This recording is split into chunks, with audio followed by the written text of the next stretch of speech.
What if we could tell you everything? The entire history of the world. Now, what if we told you we could do it in just 2 hours? We're going to tell the whole story, from the Big Bang to the present day. How the planet prepared for the rise of man. How the Stone Age led to the steam engine. How the first seeds sprouted into cities and civilizations. Everything is connected, and the path leads to you. It took history 13.7 billion years to unfold. We'll show you everything you need to know in the next 2 hours.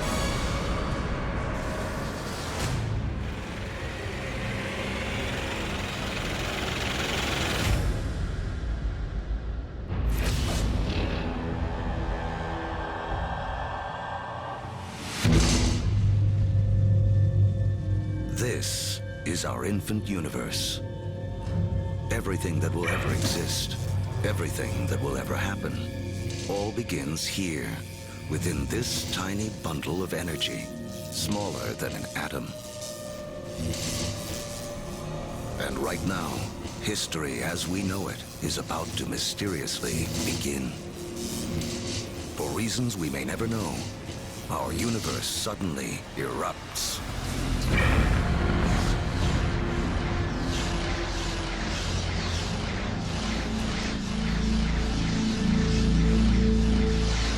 In a millionth of a millionth of a millionth of a millionth of a millionth of a millionth of a second, it went from a size smaller than an atom to bigger than a galaxy. Whoosh. What you're seeing is energy, and it's one key to understanding everything that will unfold in the next 2 hours. Within a fraction of a second, the Big Bang creates all the energy that will ever exist. All the energy that will power the stars, that will fuel anything that ever lives. All the energy that you will ever consume dates back to the beginning of time. When you put gas into your car, you're tapping energy that was created during the Big Bang. You're tapping the energy of the universe itself.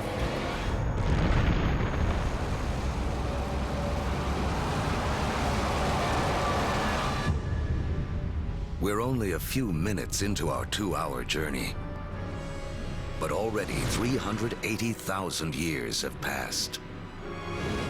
You are about to witness the birth of your original ancestors, the first atoms. This is hydrogen. The universe will use it to make everything in the world around us. Hydrogen is like a baseball team. You say, what player do I want to start my team with? Well, if I want to start a universe, I want to start it with hydrogen. Because from that, with a lot of heat and a lot of pressure, you can build more kinds of atoms. The first atoms blast through the early universe.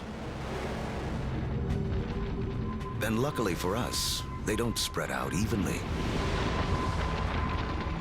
Because in those tiny pockets with more atoms, gravity, the great sculptor of the early universe, begins to work its magic.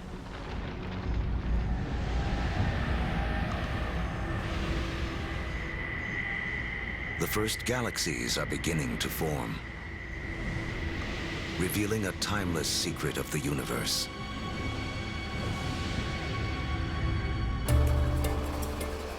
Throughout history, whenever more matter and energy can be drawn together in one place, more complex things can emerge. We have all of these urban centers around the planet where so much creativity, so much art, so much science, so much culture came about because of all these opportunities for things to interact with each other. Really, in a sense, where there is stuff, new stuff can develop, and where there isn't anything, nothing much can develop.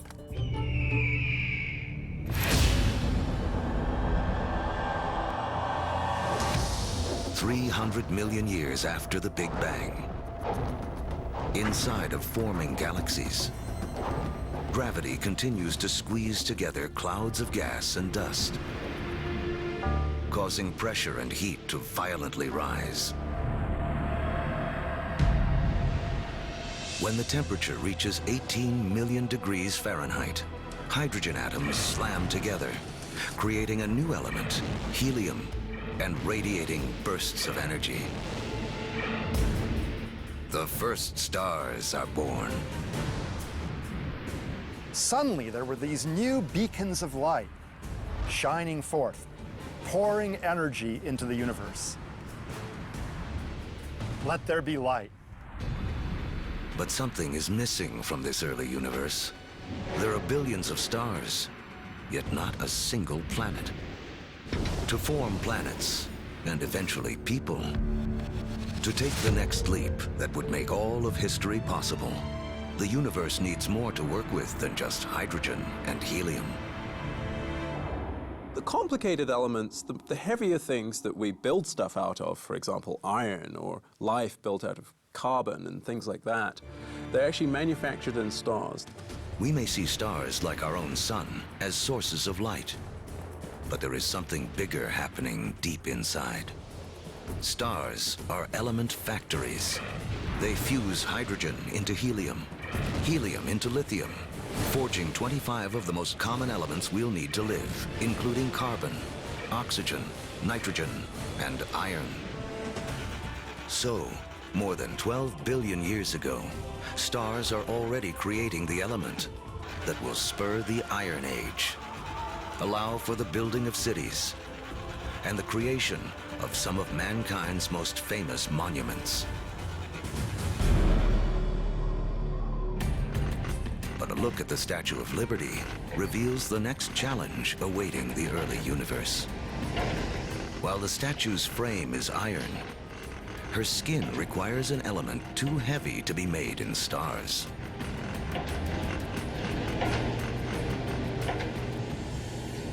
For Lady Liberty to have material for her skin,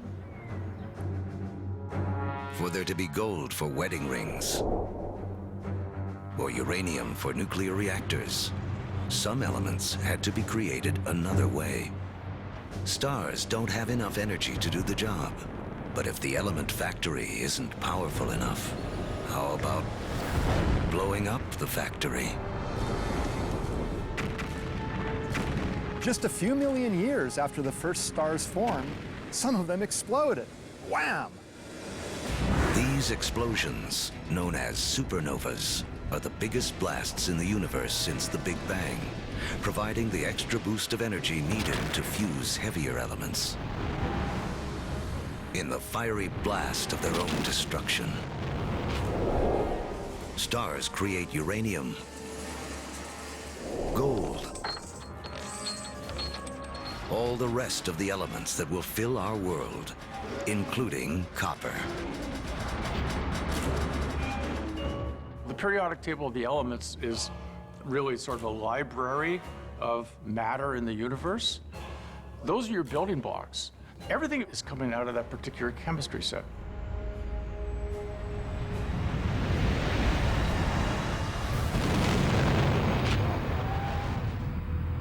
Supernovas are absolutely necessary for us to be here. You know, we have iron in our blood. We have little bits of old supernova, therefore, just floating around through us. We are all stardust. Copper and tin, Bronze Age.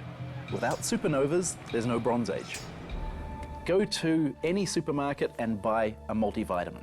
And go and look in the ingredients. You'll find copper, you'll find zinc, you'll find selenium, you'll find all sorts of elements that can only be made in a supernova.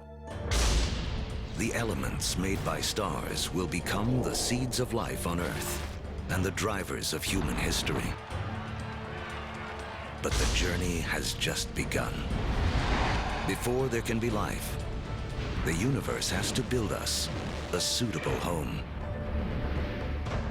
To build a proper house, you have to assemble the right materials all in one place. Now, when planets form, it's the same thing. It's the materials that you have at hand that's going to dictate the kind of house that your planet's going to be. To get enough of the right material in the right place, all at once, takes a very long time. Over the next 8 billion years, more than half of history as we know it, the element factories continue their work. Stars explode and are reborn. Each generation with more heavy elements than the last. Until 4.6 billion years ago. Finally, there are enough materials gathered for the next step on the path to us.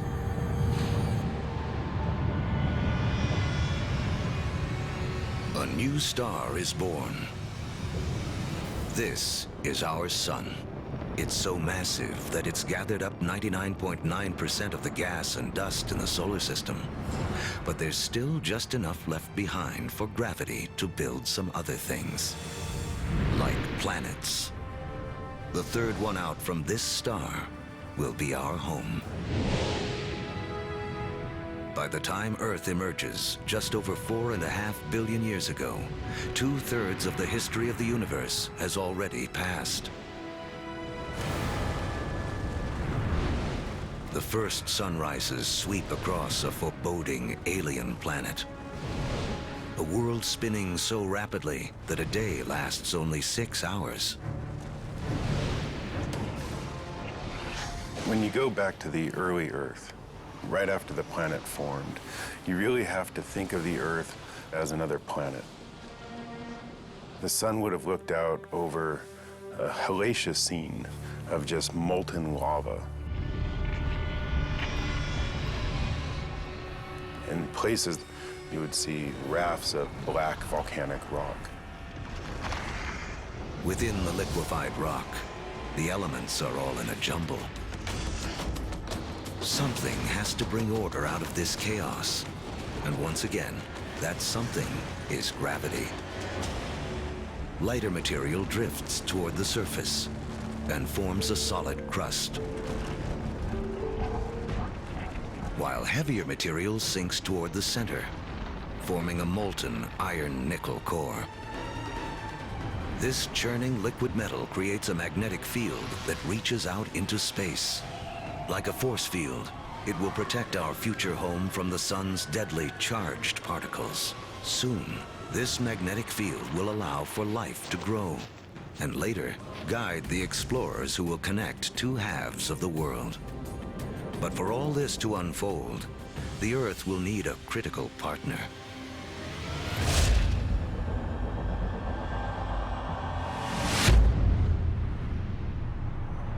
Four and a half billion years ago, an object the size of Mars smashes into the planet at 25,000 miles per hour.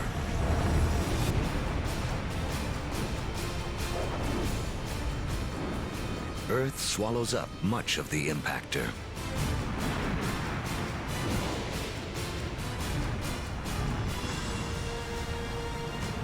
But a spray of molten debris is whipped off into space.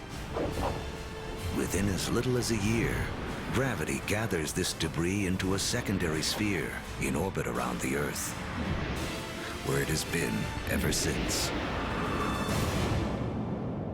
The formation of the moon was an incredibly important event in Earth's history.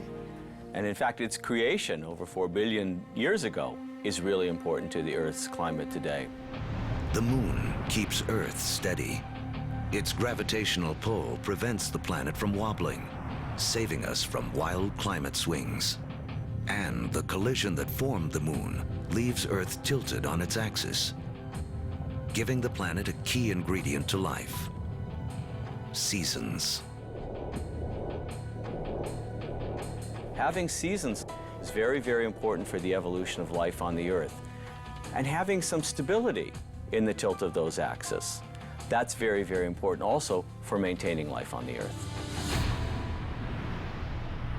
The moon's gravity also begins to slow Earth's rotation, which will eventually lengthen our days from 6 hours to 24.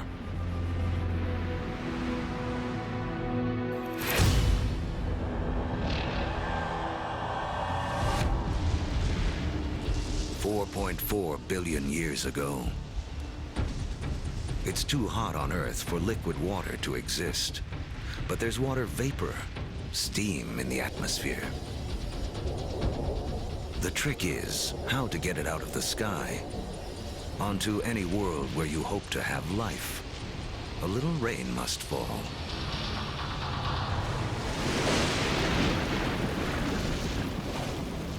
For millions of years, as the planet cools, rain pours down, forming puddles, lakes, and eventually our oceans.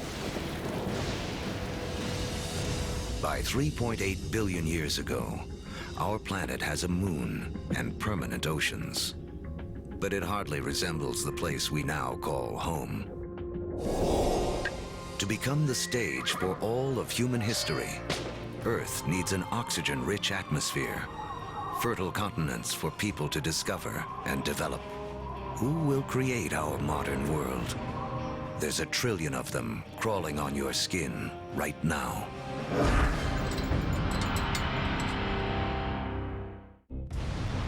We're telling the history of the world in 2 hours, from the Big Bang to the present day. And our modern world holds important clues to the story. In fact, structures like this hide a mysterious link to the first life on Earth.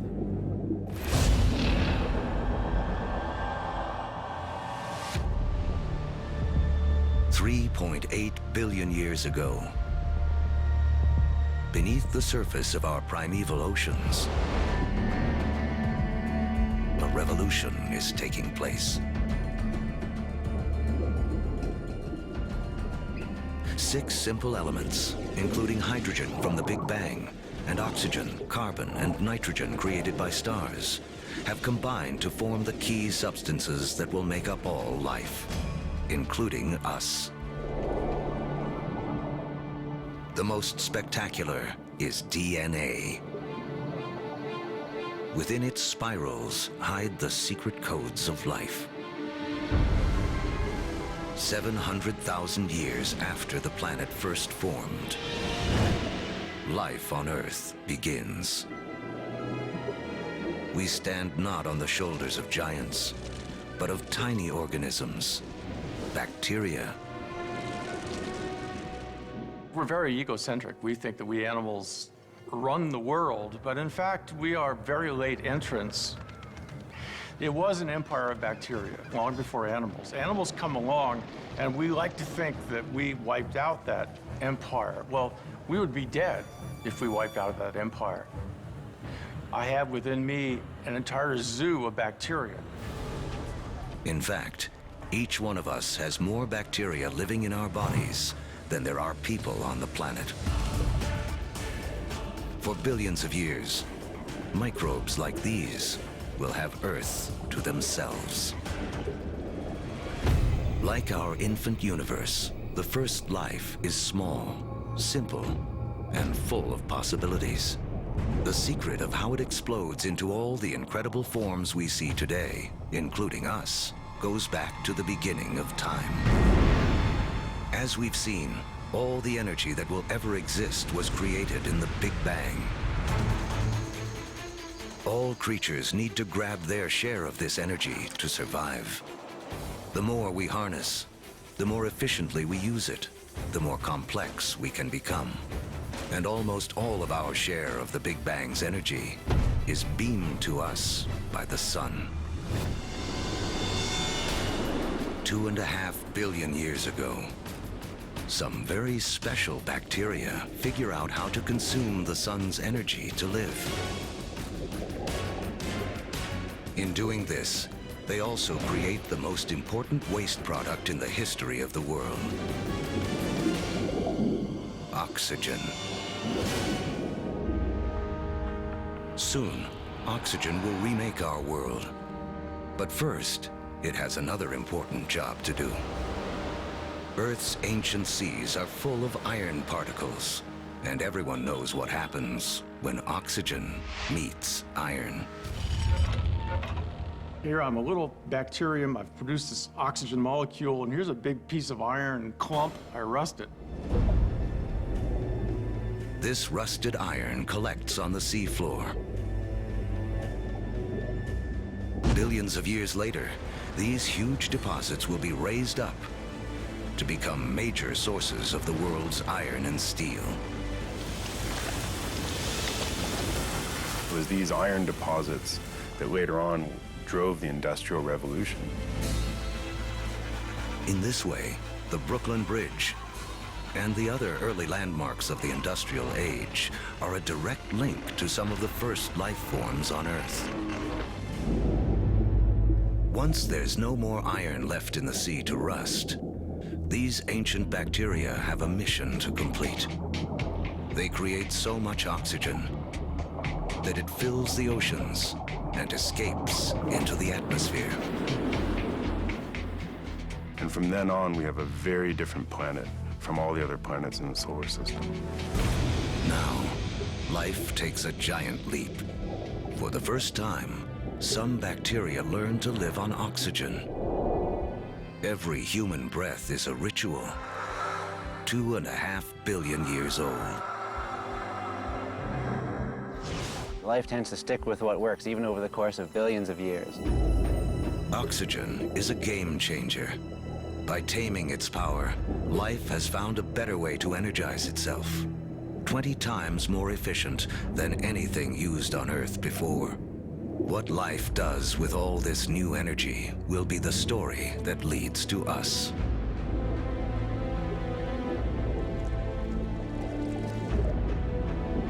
Over the next 2 billion years, life becomes more complex. Skies become blue, and so do the oceans that reflect them. Large, solid continents appear. Earth is beginning to look more like the place we now call home.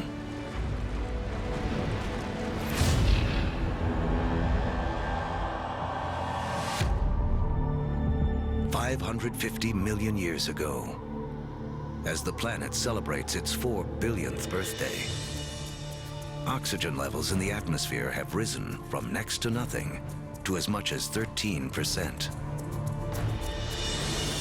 Take a deep breath, because life on Earth is about to go wild.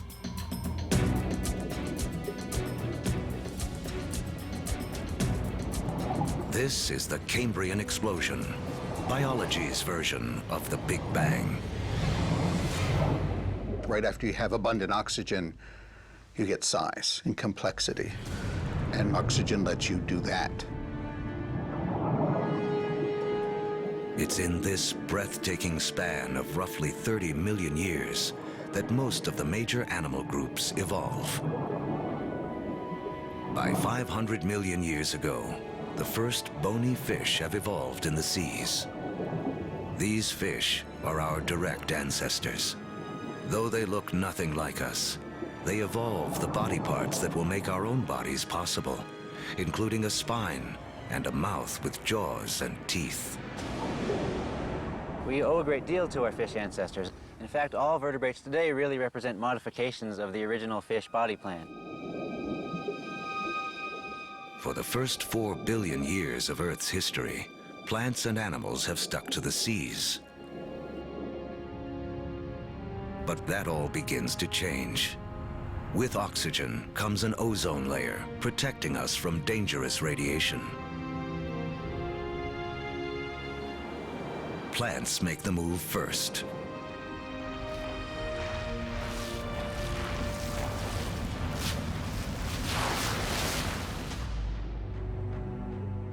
Around 400 million years ago, animals are ready to take the leap.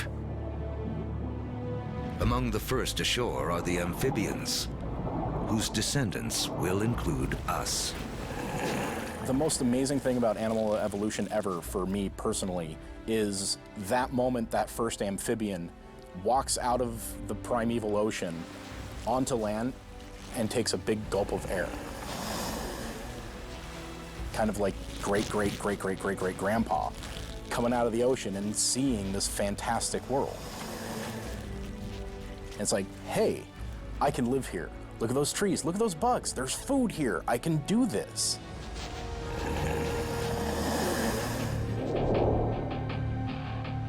Eventually, humans will conquer every imaginable terrain.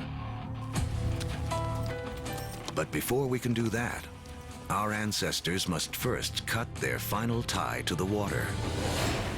Mating season. Like modern frogs, they have jelly-like eggs that would dry out on land. But some amphibians eventually solve the problem. They evolve a new form of egg, with a shell that keeps the moisture in. This allows us to carry the ocean with us, onto land, and signals the evolution of amphibians into reptiles. You could be 300, 400, 500, 1,000 miles away from water and still have the water in that egg in order to birth. That is the key. It cuts that final tie to the ocean. That way we could colonize the rest of the land.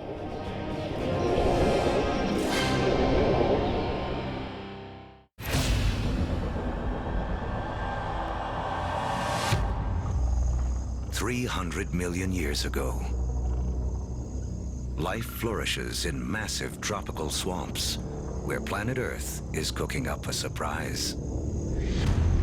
As plants die here, they are buried, compacted, and cooked. Energy created in the Big Bang and radiated by the sun to plants on Earth is now locked away underground as coal, a gift to be opened by human beings millions of years in the future.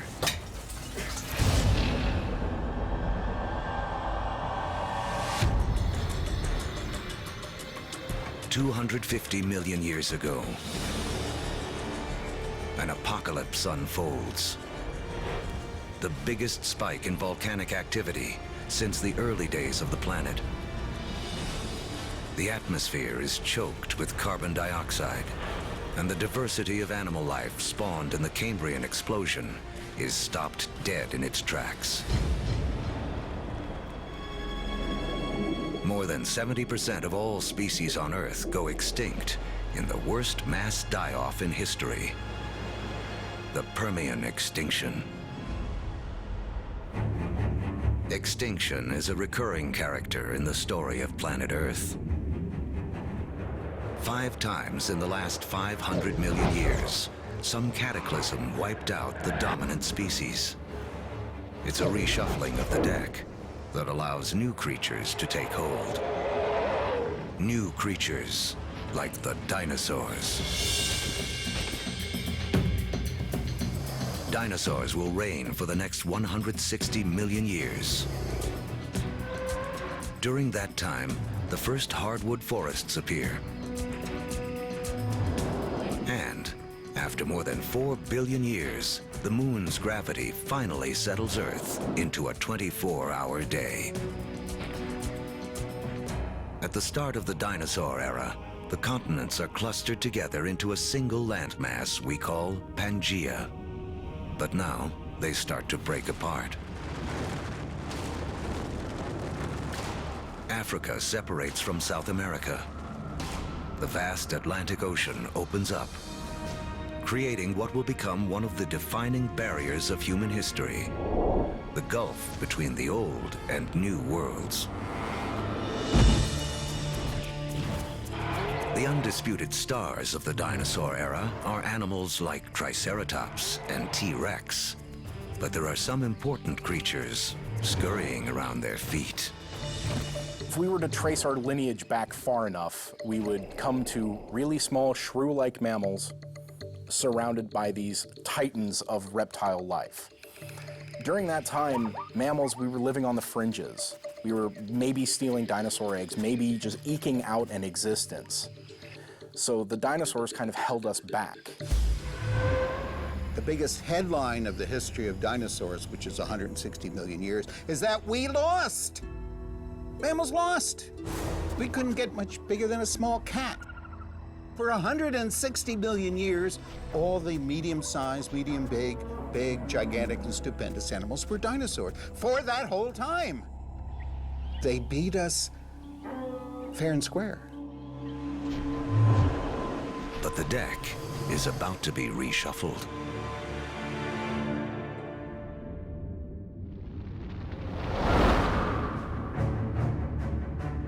"65 million years ago, a 6-mile-wide object, likely an asteroid, slams into the Earth.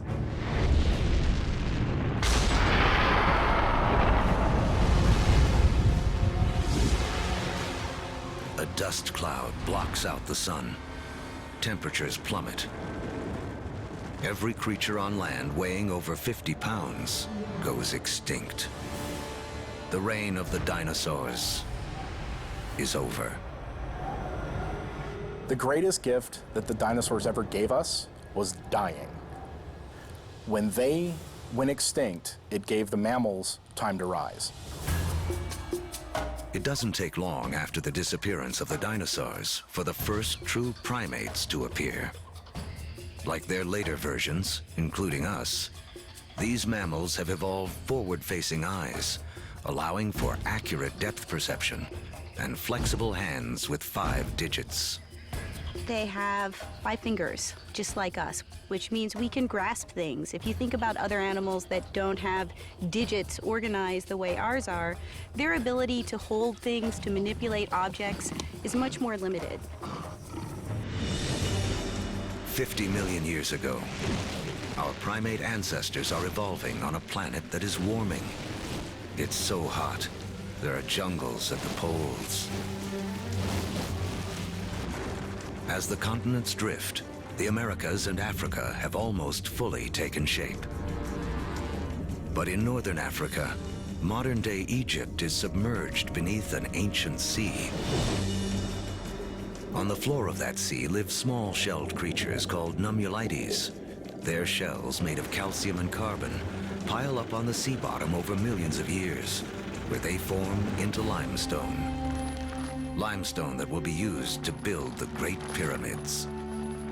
If you look closely at the pyramids today, you can still see evidence that these 4,000-year-old monuments are, in fact, made of 50-million-year-old seashells.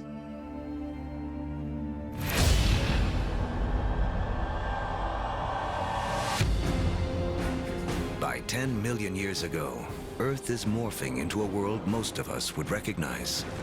The Colorado River is carving out the Grand Canyon. Mountain ranges like the Himalayas have arisen. They're so tall, they disrupt weather patterns, setting the stage for a colder planet. The Isthmus of Panama emerges to connect North and South America, cleaving the connection between the Atlantic and the Pacific, disrupting ocean currents and tipping the world even more towards an ice age. With the planet getting colder, our primate ancestors hang on in the tropics. But a new creature is coming in that threatens to destroy them.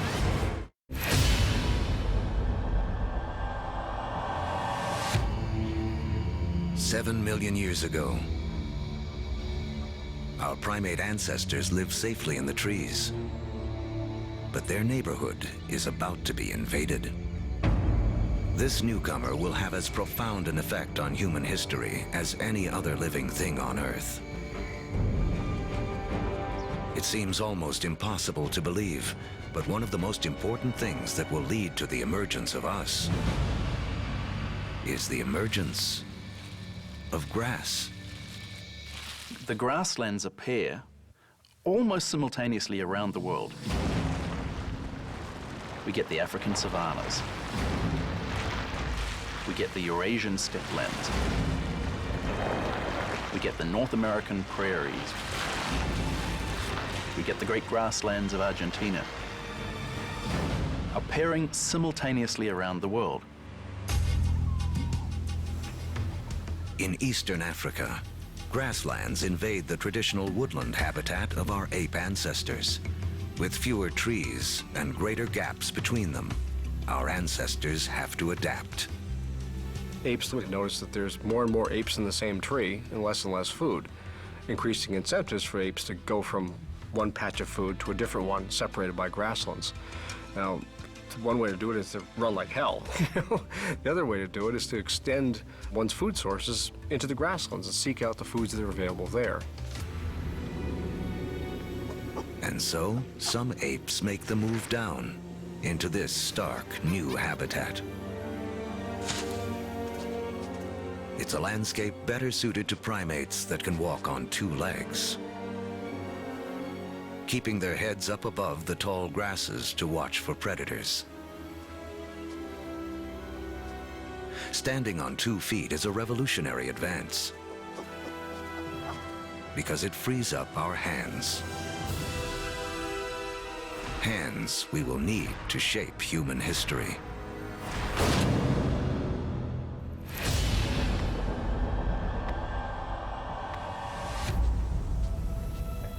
$2.6 million years ago, early proto-humans, or hominids, walk an Earth whose rocks are loaded with the element silicon. Created in the cores of stars billions of years before, silicon is the second most abundant element in Earth's crust. One of its chemical quirks is the ability to bond with oxygen to form crystals that combine into solid rocks. Rocks that can be chipped and shaped without shattering. Hominids started doing this 2.6 million years ago, breaking cryptocrystalline silicates to make sharp edges. And people use them for millions, literally 2.6 million years. Simply having a modified stone with a sharp edge on it, now suddenly you have a hammer. You have a crude cutting edge. A simple modified stone means a human can suddenly do 1,000 more things than we could do previously.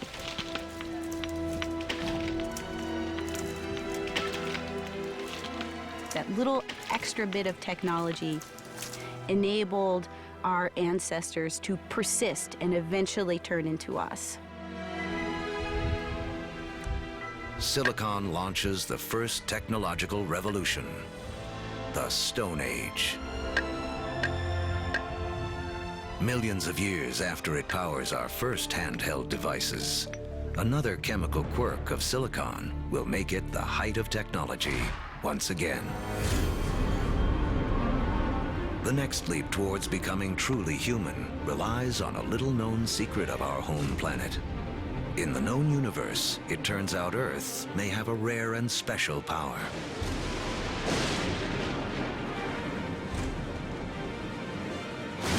Of all the planets and moons in the solar system, we think that Earth is unique in the ability to sustain fire. Other planets and moons have lightning and lava. But only on Earth do we have the two critical things we need for fire to burn. A vast fuel supply in the form of plants and trees, and an atmosphere full of oxygen to fan the flames. If fire wasn't a possibility, you'd have nothing like us running around. Homo sapiens, they made a world with fire.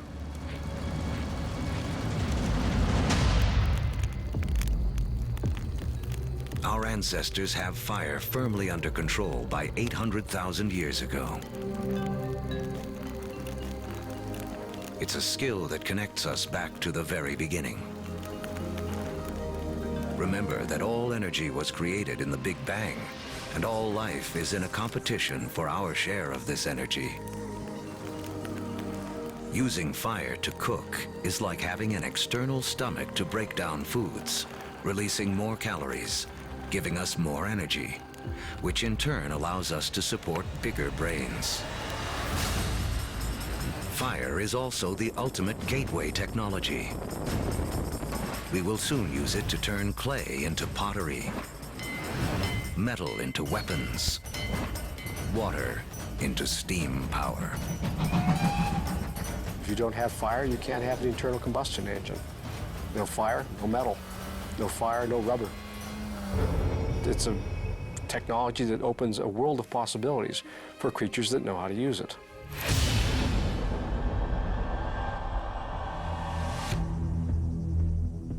100,000 years ago, the modern human has fully taken shape. The larynx, or voice box, which is high up in the throat in our ancestors, descends. More complex sounds are now possible. We begin to speak. For the first time, information can be shared between individuals and across generations. Humans have gained a critical advantage over every other creature on Earth. You can tell my grandfather said that when the elephants didn't show up, we go off and hunted zebras. You know, my aunt told me that her cousin found this water hole on the other side of that river. And we can all benefit and we can all understand what they mean when they're describing what they found out on that landscape. Language changes humans from being like standalone computers to being networked computers, where you can share information. You know, one doesn't need to depend on one's own personal experience. One can borrow the personal experience of anyone with whom one can communicate. That's a powerful advantage. No other creature has that. As a species, humans become exponentially smarter. The global game board has been set, and we are now ready to play. 100,000 years ago, man can move. We have agile hands and primitive tools. We can communicate and control fire. We are finally ready to expand out of our African home on a path millions of years in the making.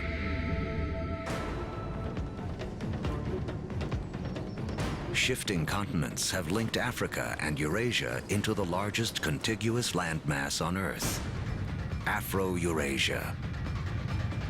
33 million square miles, more than twice the surface area of our entire moon. For early humans, this means more than half the land on Earth can be reached on foot. Human dispersal was a crucial game changer. We are one of the few primates that live on more than one continent simultaneously. So what that means is that we're better insulated from the kinds of things that cause big mammals to become extinct than other primates are. It's extinction insurance. Dispersal is extinction insurance. But just as the world begins to open itself up to man, the planet turns on us. An ice age begins. Now the planet will test us like never before. By 50,000 years ago, glaciers begin to advance down from the North Pole. At the same time, humans continue their conquest of the globe, arriving in China and Australia. By 30,000 years ago, Homo sapiens reach Europe for the first time. By 20,000 years ago, with the ice nearing its most extreme, the march of man reaches the frigid tundra of northeast Siberia. Despite the trials of the Ice Age, man endures and develops the last skills we will need to be truly human. The clues lie in these symbols.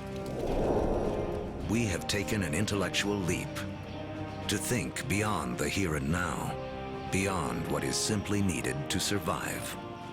We can only start saying we have an organism that is human, that is the same as us, when we start seeing evidence of symbolic thought. It's when we start seeing a picture of a cow that everybody will recognize as the picture of a cow. Because only when we start seeing all of those things can we say that is a human. People or creatures that think like us, that see the world in the same way as us. And from that moment on, human history was marked to be radically different to any other species on this planet. Now, with huge amounts of the planet's water locked up in ice, sea levels plummet by 300 to 400 feet. The last great barrier to the spread of man is erased. We come across the Bering Land Bridge from Siberia to North America. We are telling the history of the world in 2 hours, and in just 1 hour, more than 13 billion years have already passed. These years of preparation have allowed man to finally emerge and spread out across the planet. And human history as we know it can truly begin. Our history of the world began with the beginning of time, the Big Bang. It has taken us on a journey of nearly 14 billion years. Now, as humans take center stage, it's important to remember just how small a slice of history we actually occupy. To make things simple, imagine compressing 14 billion years of history down to just 14 years. On this scale, the Earth would have existed only for the past 5 years. So that's about 1/3 of the history of the universe. Large, complex creatures would have developed 7 months ago. On this scale, dinosaurs went extinct only about 3 weeks ago. The entire recorded history of humans would span only the last 3 minutes. Modern industrial societies, the Industrial Revolution effectively, 6 seconds ago. What this shows me is that we humans have been around for only a very brief instant in the recorded history of the universe. Mankind has waited billions of years for our brief instant to shine. As the stars and our evolving planet carried out the slow work of organizing the elements in a way that would make human history possible.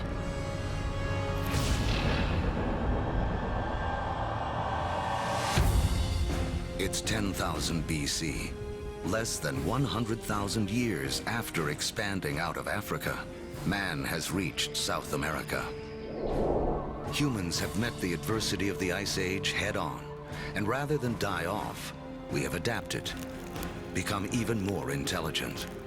And now we have colonized the entire globe. From coast to mountaintop. From tundra to desert. Humans are there. Our closest living ancestors, chimpanzees, live in the tropics. They only live in the tropics. Humans have managed to colonize the entire globe. Ice Age land bridges allowed man to spread around the world. But now the ice begins to melt, and sea levels rise again. Humans are trapped and separated in 2 vast and unconnected hemispheres. Each pocket of humanity left to make the best of what it has been given. As the glaciers recede, they carve out lakes, rivers, and bays. The map as we know it emerges. In Africa, increased rainfall causes Lake Victoria and Lake Albert to overflow and form Egypt's Nile River. In Eurasia, other rivers emerge. The Tigris and Euphrates in Mesopotamia, modern-day Iraq. The Indus in modern-day Pakistan, and China's Yellow and Yangtze. These river valleys become critically important for how human history will now be played out following the retreat of these ice sheets. These are the river valleys whose waters and fertile soils will allow the first seeds of civilization to be planted. With temperatures warming after the Ice Age, plants and animals are more plentiful, and man can finally choose to stop moving. Permanent settlements begin. Populations grow.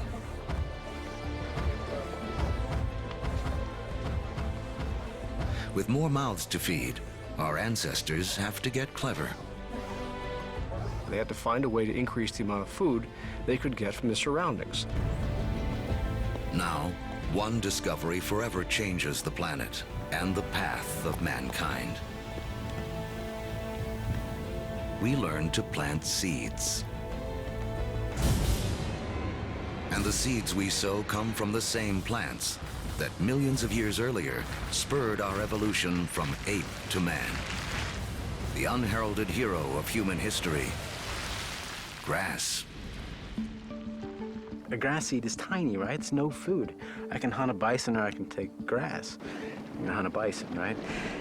Ironically, grass seeds become the most important food crops in the world, but they're the things that are ignored by hunter-gatherers for thousands and thousands of years. People don't start using them until they absolutely have to use them. Some of the species of grass that we are most familiar with includes sugarcane. It includes wheat and rye and barley. All of the cereal crops are types of grass. So it's not just that beautiful green lawn that we measure our middle-class success from. It's also the staple crop upon which civilization depends. It is the majority of our calorie intake. Once again, it all goes back to the Big Bang. Central to the story of all life is our competition for that energy created at the beginning of time. Just as oxygen gave us an edge, just as fire allowed us to consume more calories. Switching to farming is an energy revolution. A hunter-gatherer needs 10 square miles of territory to provide himself with enough sustenance, enough energy in the form of plants and meat to survive. A farmer can harvest the sun's energy so efficiently, he can fulfill his needs using only 1/10 of a square mile of land. In the warming after the last ice age, farming begins to take hold in 6 places around the globe.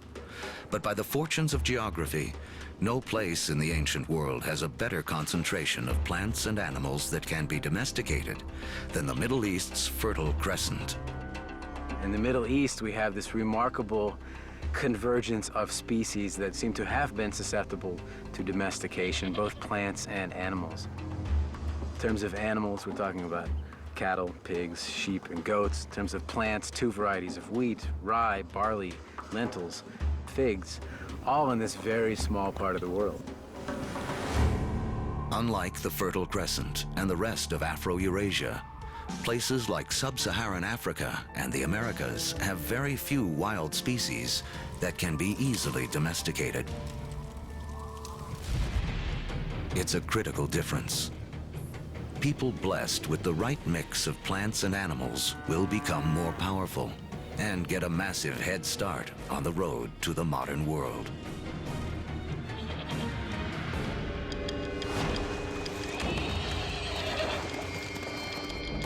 One animal that gives any human who can tame it an almost unbeatable edge is the horse. It's a little-known fact that although horses first evolved in the Americas, they died out there along with many other large mammals around 10,000 BC. There were at least 3 species of Ice Age horses in North America, maybe more. Some as small as ponies, some as big as Clydesdales. And they had evolved in North America for 40 million years. They're part of the whole history, and then they're gone. They're gone. These powerful potential allies disappear before they can be used by the first North Americans.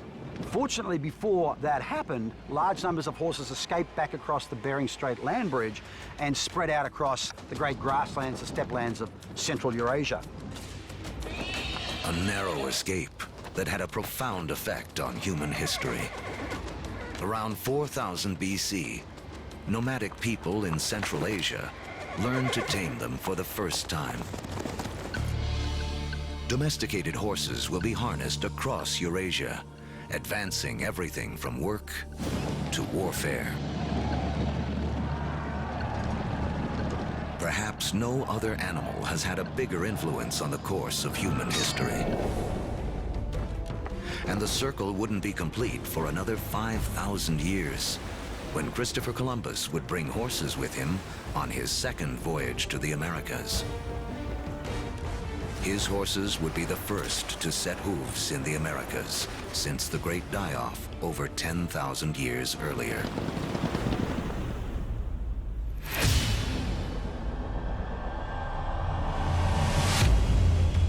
"6,000 years ago, domestication of animals and plants sets the stage for the next phase of human history. Like clouds of interstellar dust gathering in material to form stars, a type of gravity is at work as places like Sumeria, located in part of the Fertile Crescent known as Mesopotamia, draw in people, support large populations, and spin up into centers of power and innovation. By 3000 BC, some of these Sumerian settlements can truly be called our first cities. One of them, Uruk, has around 50,000 people living in less than 1 square mile. A population density that rivals modern-day New York City. Humans have become so efficient at deriving energy from domesticated food that this land area, which would have supported only a single hunter-gatherer, now can support thousands. But a change in diet also triggers a new dependence. Once you move to agriculture, you are depending for 80–90% of your calories on perhaps 1 or 2 species. In the case of the Middle East, wheat and barley. In the case of wheat and barley, they both ripen at about the same time. Humans have to gather the seeds at the same time. So now we have our food for the year that has arrived in one hit. It's like getting your salary paid once a year. You need to record it, you need to plan, because if inevitably your crop fails, you have famine, and you're not gonna have another go for another 12 months.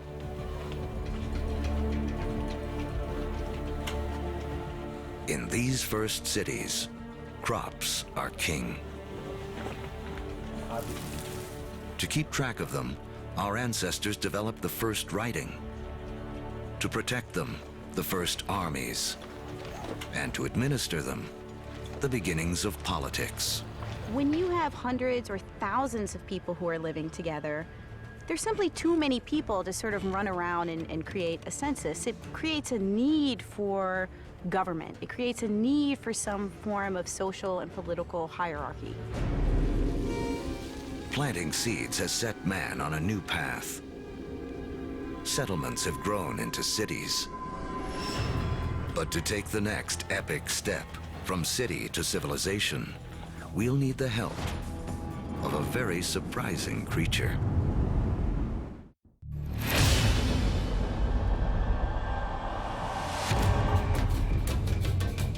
"5,000 years ago, after wandering the Earth for more than 100,000 years, mankind has begun to settle down. We cluster near rivers, along the Tigris and Euphrates, the Nile, the Indus, the Yellow and Yangtze. Civilizations are about to take off. But first, they must all master one thing: trade. The more they exchange goods and learn from other lands, the faster they grow. It seems that long-distance trade and communication is a necessary precursor to allow urban civilization as we know it. And surprisingly, the first civilizations arise on the back of a creature with a lowly reputation in the modern world: the donkey.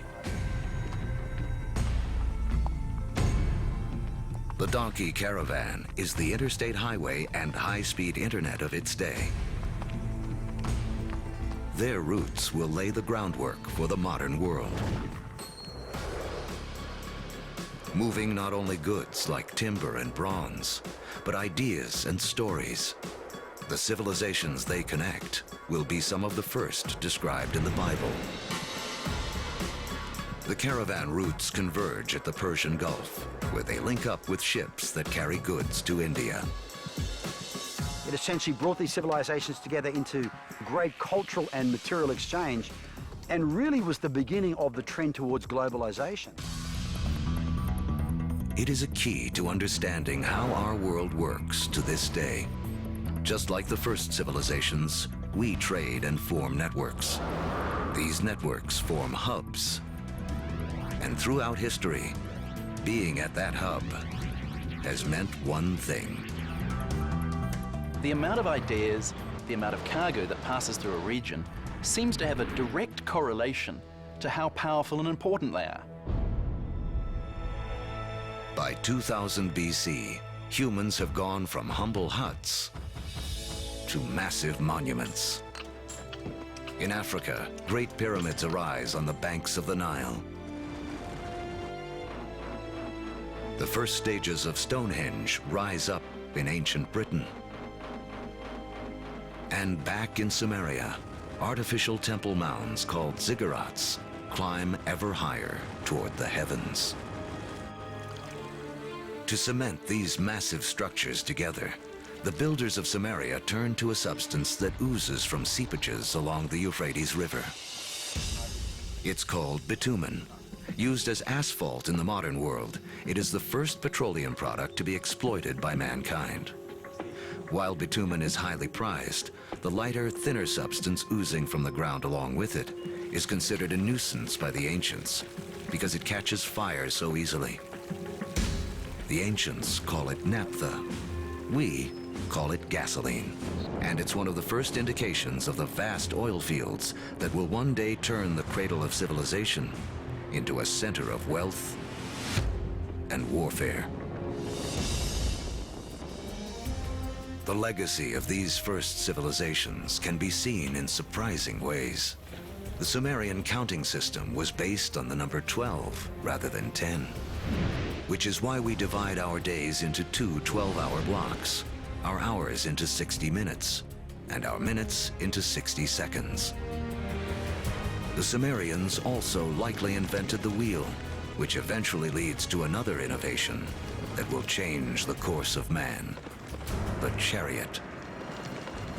Thus bringing together the Sumerian invention of the wheel, right, with the domestication of the horse that had occurred amongst these nomadic peoples into this really formidable piece of military technology.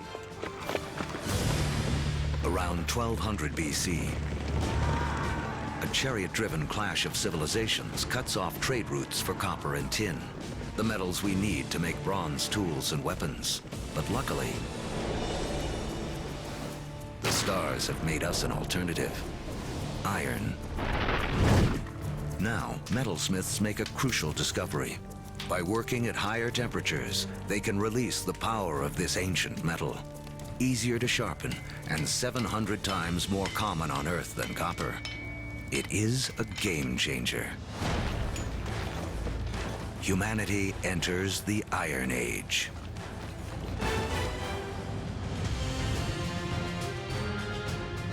As we reach the first millennium BC, history has taken us on a wild ride. From the initial blast of the Big Bang, to the formation of Earth and its first creatures, and the rise of man. We've seen the Ice Age create bridges to spread mankind around the world, then strand us on different continents, leaving us to survive on what we have at hand. So by 1000 BC, the world remains a divided place. The trade network that connects much of Eurasia and North Africa doesn't yet penetrate the planet's driest deserts or cross the vastest oceans.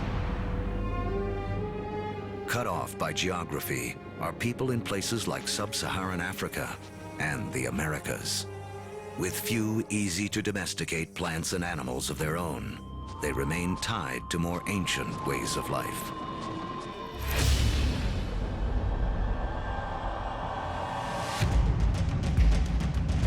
-- 600 BC. The cavalry have arrived. Humans ride into battle on horseback for the first time. We've seen that just taming a horse gives man a massive advantage. Now, pairing him with iron weapons makes him nearly unstoppable. These advances in technology, they don't just make a fighting ability possible. They make empires possible. And that is the story of the next several millennia. With new technology and improved logistics, empires spread, uniting massive land areas under a central control. As empires grow, so do new beliefs. One interesting phenomenon we see with the rise of these empires is this idea of monotheism, this idea of a universal God that develops over time, and it's just a phenomenon. Judaism emerges, from which we eventually get Christianity and Islam. Buddhism and Hinduism also arise. The 5 major religions today are all rooted in this remarkable era. Although empires spread, some great powers remain isolated. The rise of the Himalayas 50 million years earlier has left China cut off from trading with the rest of the world. But that is about to change. Around 100 BC, a Chinese emperor sends an envoy to the West in search of alliances. The routes he travels will become the Silk Roads,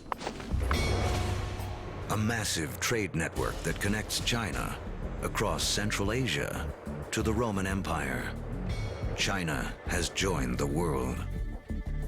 As far as we know, no Chinese trader ever met a Roman, no Roman ever met a Chinese trader, at least during this first period of the Silk Roads. But this vast trade then began to explode. Between about 100 BC and about 200 AD, we have 3 centuries of trade and cultural exchange on a level that has not been seen before in human history.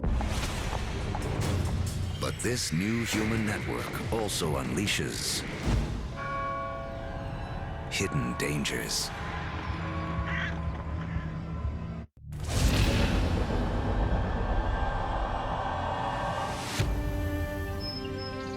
By the beginning of the Common Era, great empires have risen and a massive trading network connects most of Europe and Asia. But the trade routes also carry an invisible threat. Disease. Massive epidemics that some blame for taking down both the Roman Empire and China's Han Dynasty.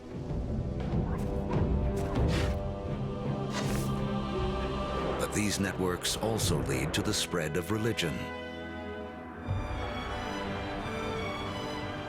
In 312 AD, the Roman Emperor Constantine converts to Christianity, paving the way for it to become the dominant religion of Europe and the West.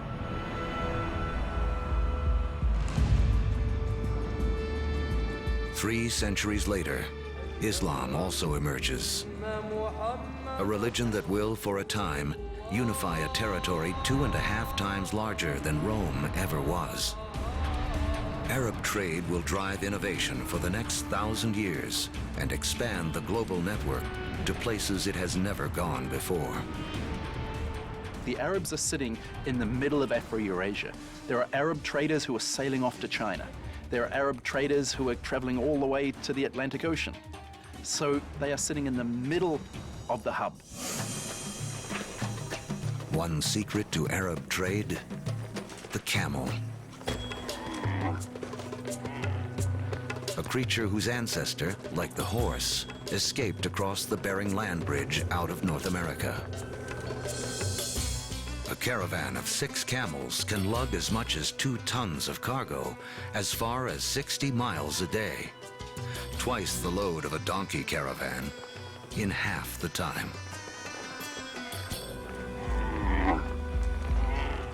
For the first time, camel caravans open up reliable trade routes across the formidable Sahara Desert, leading to the formation of the first states in West Africa. Arabic trade expands, moving salt from the Sahara to Rome, rice from Eastern Asia to India, the secrets of making paper out of China into Europe, and countless other inventions and ideas around the world. Where does our word for lemon come from? Where does our word for coffee come from? They're all Arabic. Because the Arabs brought a huge number of food crops into Europe. Oranges, citrus crops, they come from South China. Yet they don't make it to the West until the Great Age of the Arabs. In Islamic North Africa, one Italian merchant named Leonardo Fibonacci becomes well-schooled in the ways of Arab traders. He picks up on a simple but ingenious counting system that originated in India but is used extensively in the Arab world. His writings will spread this knowledge to Europe and around the globe. With everyone counting the same way, business and trade will explode. And because of Fibonacci, people today still almost universally use the numbers known as Arabic numerals. But there is another idea Arab traders will spread, something even more influential. It originates in China around 800 AD. A Chinese alchemist in search of an elixir for long life instead stumbles upon chemistry that can bring sudden death. He combines carbon and sulfur with saltpeter, a compound made of potassium, nitrogen, and oxygen. Forged in the stars, these elements now come together to make gunpowder. The recipe for gunpowder eventually moves west across the Silk Roads to the Islamic world, where Muslim warriors use it to fire cannonballs at Christian crusaders.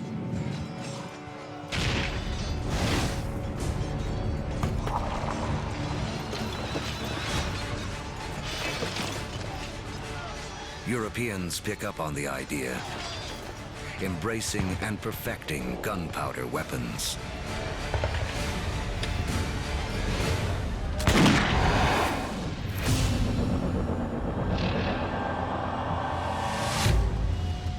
In 1492 AD. There are roughly 400 million people in the world, but it is still divided in two. In the Americas, the civilizations of the Aztecs, Mayans, and Incas have all arisen.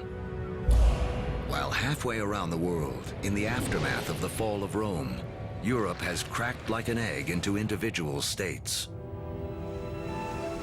For Italian-born Christopher Columbus, this means he can appeal for funding from a succession of European rulers. Until he finally convinces the King and Queen of Spain to back his expeditions. It has taken all of Earth's history to make Columbus's journey possible. For tacking into the wind, he uses triangular sails, a technology copied from the Arabs. To guide him, the compass, an invention from China. And guiding the needle, a magnetic field formed with the core of the planet itself. Although Columbus is looking for a new way to sail to India, what he does instead is finally and forever connect the two halves of the world. The voyage is not just significant in American history. As you'll see, it's a pivotal event in all of human history. Nothing will ever be the same. The end of the Ice Age marooned large pockets of humanity on separate sides of the globe for over 15,000 years. Now, that's all about to change. The voyage of Christopher Columbus in 1492 is taught as one of the most significant events in American history. In fact, it's one of the most significant events in all of human history. Prior to that voyage, the Great World Zones had existed largely in isolation. By crossing the Atlantic, Columbus opens up the vast American world zone, these two enormous continents of North and South America, with the millions of people that are living there, the resources that are available. And for the first time, people living in Eurasia become aware of this other part of the world. Until the voyage of Columbus, these people may as well have been living on different planets, so isolated were they.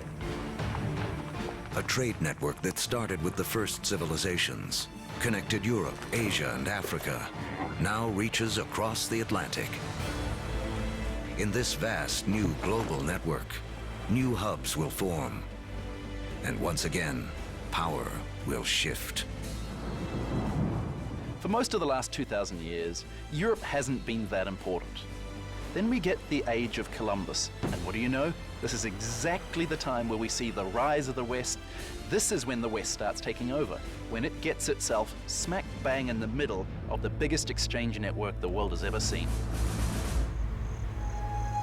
Now, foods that had been isolated on disconnected continents begin to move around the world. Maize from the Americas shows up in Egypt and China. Potatoes from the Andes prove perfectly suited to the soils of Ireland and Russia. The old Fertile Crescent grains, like wheat, begin to feed the Americas. New foods mean more calories, more energy. Within 3 centuries of Columbus's voyage, the population of the world will more than double to 900 million. But the unequal hands dealt to the 2 hemispheres now play out in a deadly climax. European conquistadors, inheritors of the agriculture and animals of the Fertile Crescent, and the trade spread along the vast networks of the Old World, come bearing guns, riding horses, and carrying infectious diseases. The result, slaughter. In the years following Columbus's first voyage, 95% of the native population in the Americas will die from European guns and germs.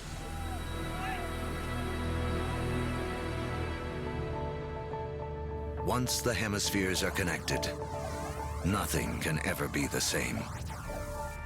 Take the incredible story of sugar. Chemically, it's the only source of fuel for our brains, a substance we are programmed to crave. Raw sugar comes mostly from sugar cane. Once again, a grass will play a central role in the story of mankind. First cultivated more than 6,000 years ago in Asia, Europeans discovered sugar in the Middle East during the Crusades and carried it home. Europe was hooked. But there's virtually nowhere in Europe where sugar can grow. Then we have Christopher Columbus and the discovery of the New World. And the Spanish conquistadors, yes, they initially are very interested in the gold and the silver, but really, they just want to make it rich. They don't care how they're going to make it rich. And once the gold and the silver has been looted, the next step is to open sugar plantations. The Spanish themselves don't want to work in the sugar plantations. They start looking around for a new labor force. And over on the other side of the Atlantic, there is a place where they can buy slaves. And if we look at the history of slavery, the #1 destination of slaves from Africa are sugar plantations. So the history of sugar shapes the development of history through the Middle East, through the Crusades, through the conquest of Mesoamerica, and even the history of slavery from Africa to the Americas.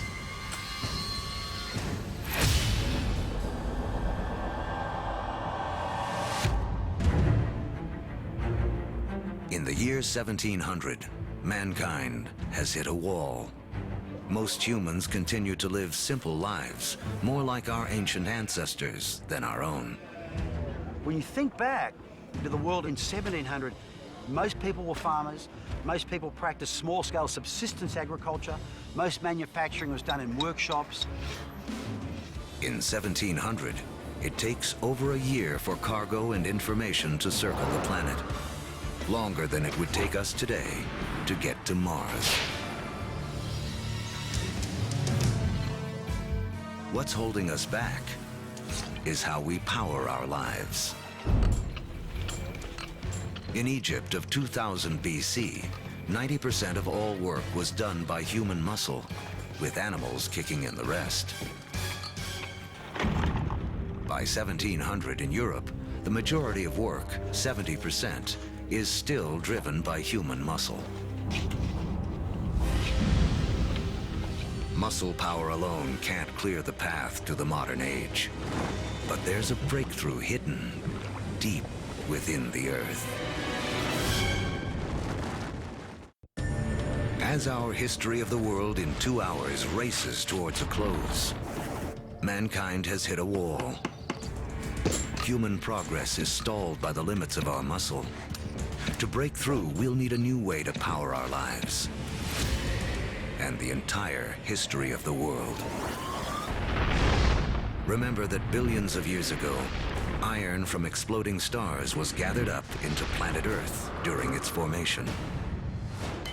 Thousands of years ago, man started using this iron for tools and weapons.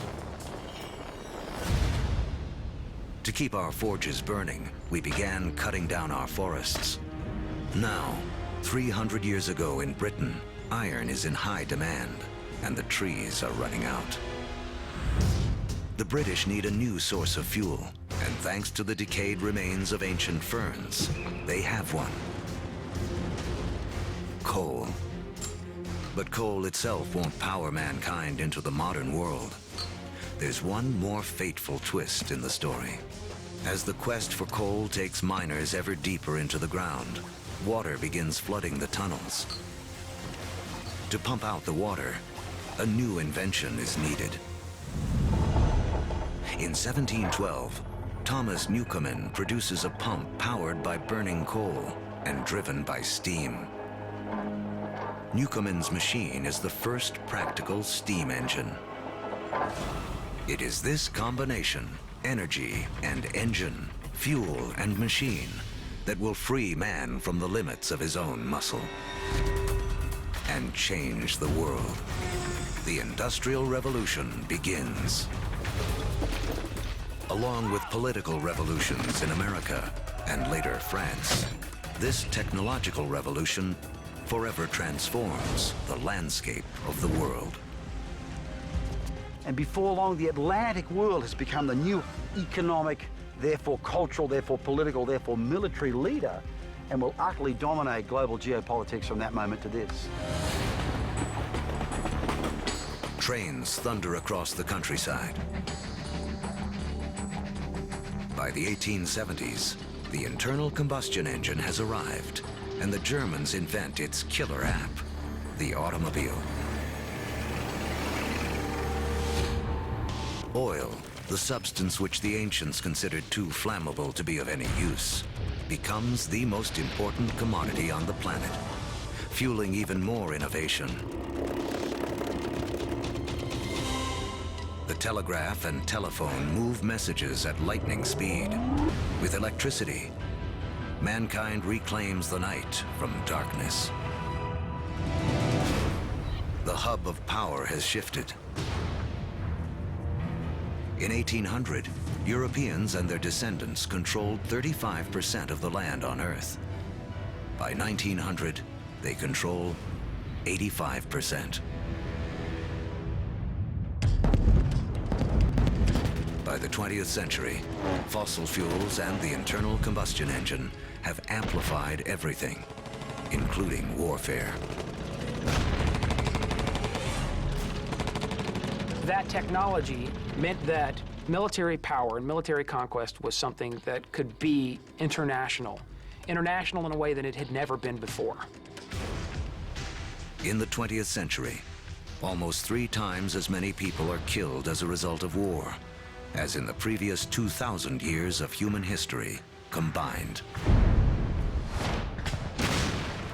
The application of the industrial skills, the industrial technologies of the 18th century reached their culmination, I think, with these extraordinary events. And it's all being driven again by the micro-fossilized bodies of organic entities that disappeared into ancient swamps millions and millions of years ago. The Industrial Revolution also allows the human population to explode. It has taken 200,000 years of human history, from the dawn of man to the year 1900, for the population to reach 1.6 billion. Now, within the 100 years of the 20th century, it nearly quadruples to more than 6 billion. The 20th century is the most extraordinary moment in human history. Never before have we seen change on such a scale.